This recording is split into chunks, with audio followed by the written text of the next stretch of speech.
Zero টলারেন্সের কথা জামাতের কাছ থেকে শুনতে হয়, এটাই হচ্ছে সবচেয়ে বড় দুঃখ।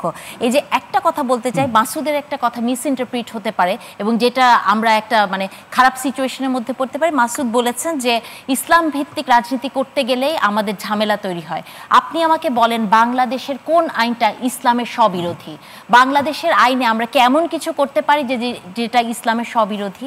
তো এইটা যদি মিস ইন্টারপ্রিট হয় আমাদের জন্য একটু খারাপ কিছু হবে। এবং ভাইয়ের কথা যেটা উনি বললেন শামাপার কথার উত্তরে যে আওয়ামী লীগকে ওনারা করছে না, আজকেই আপনি নিউজে দেখবেন তিতাসে, হ্যাঁ জিরো টলারেন্স তিতাসে দেখবেন আজকে ওনাদের একটি কমিটি হয়েছে, সেখানে আওয়ামী লীগের পোস্টেড লোক ছিল এবং ওনাদের সেখানকার সভাপতি উনি একটি ভয়েসে একটি ইন্টারভিউতে বলেছেন যে আমরা ওনাদেরকে বলেই আওয়ামী লীগের ভেতরে রেখেছিলাম যাতে আমাদের কাজ করতে পারে।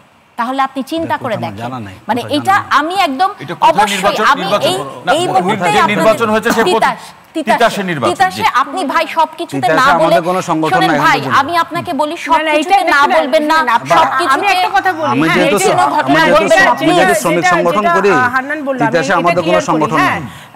আমি এটা ক্লিয়ার করি যে বাংলাদেশ জাতীয়তাবাদী দল ইজ ভেরি ক্লিয়ার এই ব্যাপারে, ধর্মের ব্যাপারে এবং বিভিন্ন আমরা বহুদলীয় গণতন্ত্র মানে কি, আমরা বিভিন্ন মত ধর্ম দল থাকবে, তাদেরকে আমরা তাদের মতামত আদর্শকে আমরা সম্মান দিব, গ্রহণ করব এবং সেই সাথে টলারেন্স লেভেলটাও থাকতে হবে। আমি যদি অন্য আমার সাথে মেলে না তাও যদি তারা যদি রাস্তায় থাকে রাজনীতি করে, আমি তাদেরকে গালি দিব, তাদেরকে আমি সোশ্যাল মিডিয়াতে হেনস্থা করব, তাদেরকে আমি অত্যাচার করব, সেটা কিন্তু বহুদলীয় গণতন্ত্রে আমরা একেবারে শেষ লাইনটা শুনবো। অধ্যাপক নারিন আইখান শেষ লাইনটি শুনবো।